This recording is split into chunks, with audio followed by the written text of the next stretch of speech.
Na aula de hoje nós vamos discutir duas grandezas que também modelam os fenômenos magnéticos. São elas as grandezas vetor densidade de fluxo magnético, representada pela letra B, a seta aqui acima da letra B para indicar que é um vetor, e o escalar, a grandeza escalar, melhor dizendo, fluxo magnético, representado pela letra grega φ. Como eu dei ênfase logo no começo, são mais duas grandezas que também modelam o fenômeno magnético, assim como o vetor intensidade de campo magnético que nós vimos na aula anterior. Na próxima aula, faremos a relação entre o vetor intensidade de campo magnético H e o vetor densidade de fluxo magnético B. Vamos pacientemente. Vamos então seguir adiante aqui na aula de hoje. Eu tenho aqui uma ilustração de um ímã que tem um polo norte e um polo sul. Nós bem já sabemos que no entorno de um ímã surge um campo magnético. E isso é notável quando a gente aproxima, por exemplo, um outro ímã. Quando eu aproximo um ímã que tem um polo norte próximo ao polo norte, a gente percebe a força de repulsão. Mas se eu aproximar polo sul de um ímã do polo norte de um outro, eu passo a ter a força de atração. Essa força de atração e força de repulsão se dá exatamente por causa dos fenômenos magnéticos envolvidos no entorno do ímã. Uma forma, portanto, de se pensar em relação ao ímã é identificar as linhas de força do campo magnético. Isso pode ser feito, ou tipicamente isso é feito, quando você coloca limalha de ferro. Quando você coloca limalha de ferro no entorno de um ímã ou de um objeto que tem um campo magnético, que cria um campo magnético, essas linhas de força de campo magnético ficam visíveis. As limalhas se alinham para formar essas linhas de força de campo magnético. Para formar não, no sentido da linha de força do campo magnético. A gente também sabe uma coisa, que as linhas de força do campo magnético elas são contínuas, elas não têm início nem fim. Ou seja, elas circulam do polo norte para o sul, fora do ímã, mas dentro do ímã ela circula do sul para o norte. São linhas sempre fechadas. Eu poderia fazer a seguinte investigação também aqui nessa ilustração. Eu percebo nitidamente que as linhas de força saem todas do norte e entram todas no sul. Se eu pegar uma área qualquer para avaliação, por exemplo, se eu pegar essa área aqui, eu percebo alta densidade dessas linhas de força do campo magnético. Se eu pegar a mesma área numa região mais distante, por exemplo aqui, o objetivo é deixar bem claro que essas áreas são iguais, viu? Eu percebo que a quantidade de linha de força que penetra por essa área, tipicamente diz que concatena essa área, é uma quantidade bem menor. Ou seja, há mais densidade de linha de força do campo magnético aqui do que aqui. Essa grandeza que trata exatamente da densidade de linhas de força do campo magnético é a grandeza densidade de fluxo magnético. Ou seja, quanto maior for a quantidade de linhas de campo, as linhas de força de campo magnético numa certa região, diz-se que é maior a densidade de fluxo magnético. Nós veremos também que será maior também a intensidade do campo magnético H, que nós já vimos antes. O campo magnético ser gerado por um ímã é algo interessante, afinal de contas os ímãs são encontrados naturalmente e também são criados em laboratório. Hoje em dia os ímãs mais utilizados nas máquinas elétricas são ímãs sintéticos, e são sintéticos exatamente para que a potencialidade deles de criar essas linhas de força fique aumentada através de novos materiais. Mas aqui a gente perde uma flexibilidade, a gente não consegue aumentar ou diminuir a quantidade de linha de campo, já que isso é intrínseco do ímã. Depois de feito o ímã, ele tem essa característica em particular. A melhor forma de você criar essas linhas de campo é se você utilizar um sistema bobinado. Como eu tive na aula passada, uma corrente circulando por uma bobina vai gerar um vetor intensidade de campo magnético e vai gerar também essas mesmas linhas de força do campo magnético. Eu vou ilustrá-las aqui apenas algumas, para não deixar o desenho poluído. Note que eu fiz uma representação parcial. Eu fiz uma representação parcial porque eu sei que essas linhas se fecham, todas elas se fecham. E também nós sabemos que dentro desse dispositivo, a gente chama um dispositivo bobinado com esse formato de solenoide. Dentro desse solenoide, as linhas de campo também se fecham, né?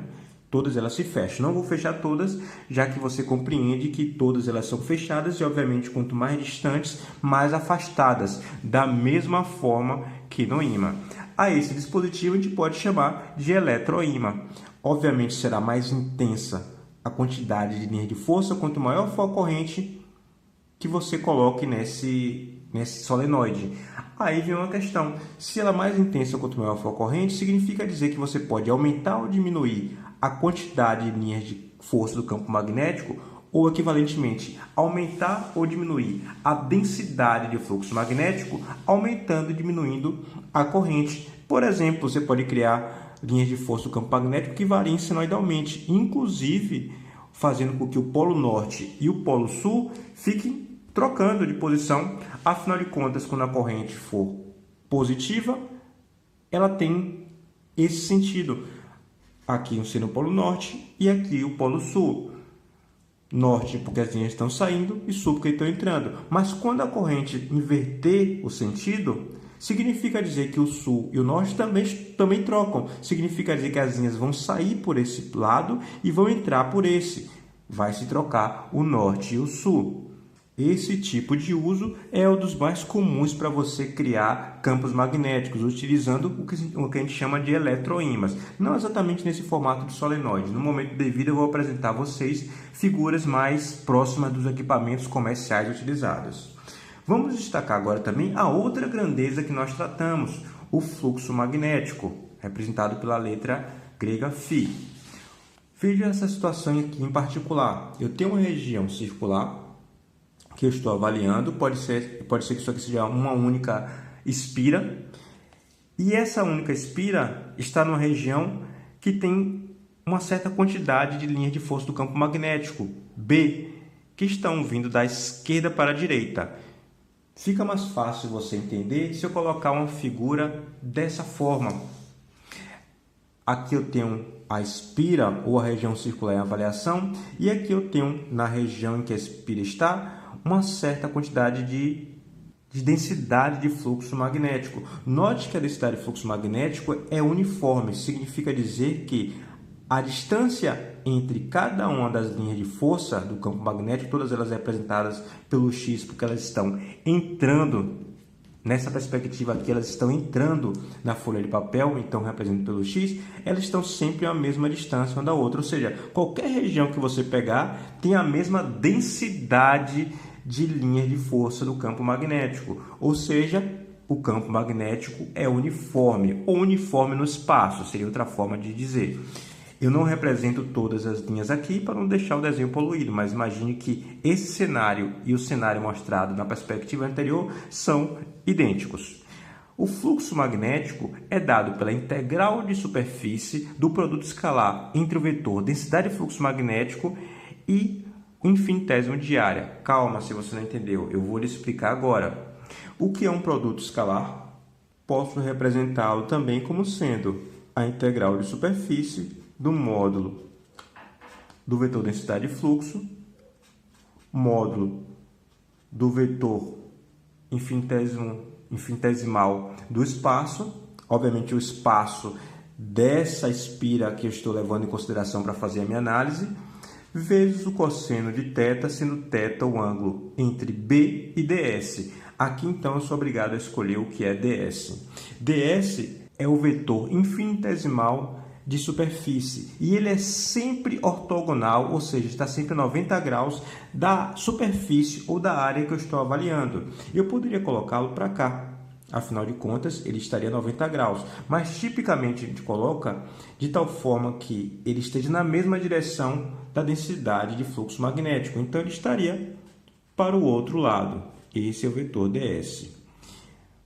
Mais uma vez teve dificuldade de enxergar, então vamos para aquela outra figura. Nessa outra figura, seria equivalente a dizer que o ds está sempre também entrando, só que eu tenho que lembrar que o ds, nesse caso, ele só está dentro da superfície que eu estou avaliando. E da mesma forma, eu representei apenas um deles aqui, um vetor infinitesimal, dado que eu não quero poluir esse desenho. Mas na outra perspectiva, a gente sabe que toda essa área aqui, ela tem os seus vetores infinitesimais representados também, ou devem ser representados também. Nesse caso, B e ds, aqui eu coloquei como sendo B1, já que é o fluxo 1, depois eu explico porque eu fiz questão de botar o 1. O ângulo θ entre B e ds é 0 grau. Eles estão aqui, ó, na mesma direção e no mesmo sentido. Se θ é igual a 0 grau, significa dizer que cosseno de 0 grau é igual a 1. Então, eu posso simplificar essa integral como sendo a integral de superfície do módulo de B, módulo de ds. Muitas vezes já se escreve só simplesmente ds, tirando exatamente o vetorzinho, já que virou um módulo. Aí fica por conta você escrever dessa forma, mantendo o módulo, ou tirando o módulo. Essa é a forma mais comum para você fazer uso da integral, mas é só uma anotação. A gente viu também que B, nesse caso em particular que eu estou tratando, ele é uniforme, significa dizer que ele não se altera com a área. Então, B pode sair dessa integral. Módulo de B, a integral de superfície de ds, a integral da superfície de ds, portanto, é a própria área em avaliação. Então, vai ser módulo de B vezes a área. Veja como eu falei tanto e no final das contas as coisas ficaram relativamente simples, né? Basta eu multiplicar B vezes a área. E nesse caso a gente podia já imaginar que seria algo próximo a isso. Afinal de contas, o que a gente está fazendo é multiplicar uma densidade vezes uma área. Mas por que eu fiz questão de tratar aqui como B1? Se eu tratasse não de B1, mas sim de um outro vetor B, que eu vou chamar de 2, que ele está inclinado, você teria de fazer a seguinte consideração, que o ângulo θ entre B2 e ds não é mais igual a 0. É um ângulo que deve ser levado em consideração. Eu só fiz colocar o vetor aqui próximo para que a gente tenha a noção bem clara do ângulo. Mas aí vem uma outra questão em particular. Seja qual for esse ângulo, eu sei que o cosseno desse ângulo vai ser um número menor do que 1. Afinal de contas, o cosseno máximo é igual a 1. Esse ângulo, sendo maior do que 0, obrigatoriamente vai dar um cosseno menor do que 1. Como tipicamente a gente deseja aumentar ao máximo a quantidade de fluxo magnético nos dispositivos, a gente sempre tenta colocar o vetor densidade de fluxo magnético em paralelo com o vetor infinitesimal de área. Ou seja, a gente sempre tenta fazer com que o fluxo magnético incida numa certa área a 90 graus. Muito raramente a gente não consegue fazer isso aqui. No caso específico das máquinas elétricas, tipo transformador ou máquinas rotativas, a gente consegue em boa parte das vezes. Quando for exceção, não se preocupe, nós trataremos também desses casos. Então, eu tenho de fazer um breve resumo. Vejam só que são duas grandezas que tratam dos fenômenos magnéticos. Uma trata da densidade de linha de fluxo magnético e a outra trata do fluxo. A densidade é a quantidade por área, enquanto o fluxo é a quantidade, é uma medida da quantidade de linha de campo. Note que eu disse uma medida da quantidade, mas eu não disse a quantidade. Vou explicar também agora por quê quando eu falar das unidades no sistema internacional. As unidades no sistema internacional são o Weber para o fluxo, enquanto que a densidade de fluxo tem que ser, obviamente, o Weber por metro quadrado. Afinal de contas, é densidade, quantidade por área.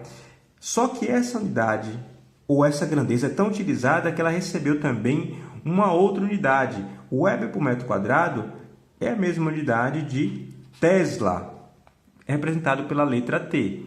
Aqui é o Weber e aqui o Tesla.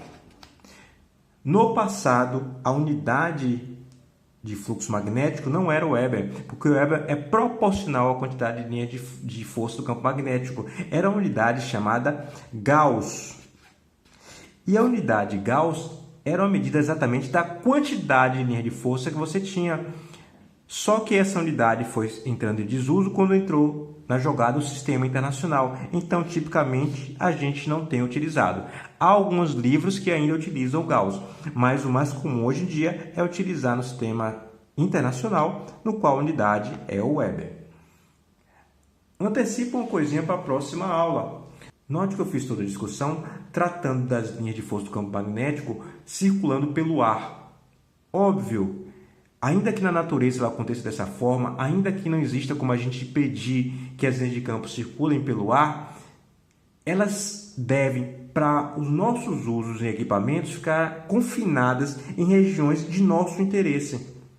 E como o ser humano conseguiu isso? Conseguiu utilizando materiais ferromagnéticos, entre outros tipos de materiais. Os ferromagnéticos são os mais comuns no uso de máquinas elétricas. Esses materiais ferromagnéticos, como por exemplo o ferro, o aço, entre outros mais que nós vamos discutir, eles têm a capacidade de confinar as linhas de campo dentro deles. Então, se constrói núcleos, por exemplo, esse núcleo aqui, feito de material ferromagnético, e esses núcleos são bobinados. Note, se eu tenho uma corrente circulando por N espiras, eu posso fazer uso, melhor dizendo, da lei de Ampère.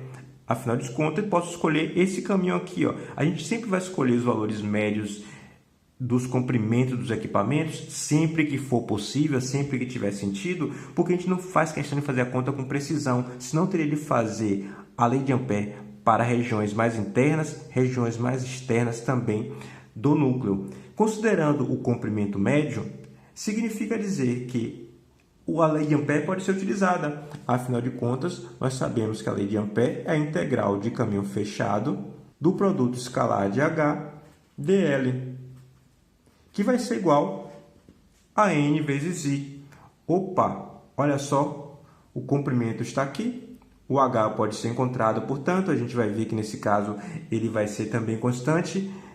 E N vezes I é exatamente a fonte de força magnetomotriz. Então, eu tenho uma fonte de força magnetomotriz que cria H. E nós vamos ver na aula que vem que existe uma relação direta entre H e B. Portanto, força magnetomotriz cria intensidade de campo magnético, que se reflete também na quantidade de linha de força do campo magnético, e isso vai ser mensurado tipicamente pela densidade de fluxo, enquanto que, se a gente trabalha com uma área escolhida por nós para avaliação, a gente também consegue encontrar o fluxo magnético φ. As coisas começam a se unir. Tenha paciência e vamos seguir o curso. Até a próxima aula.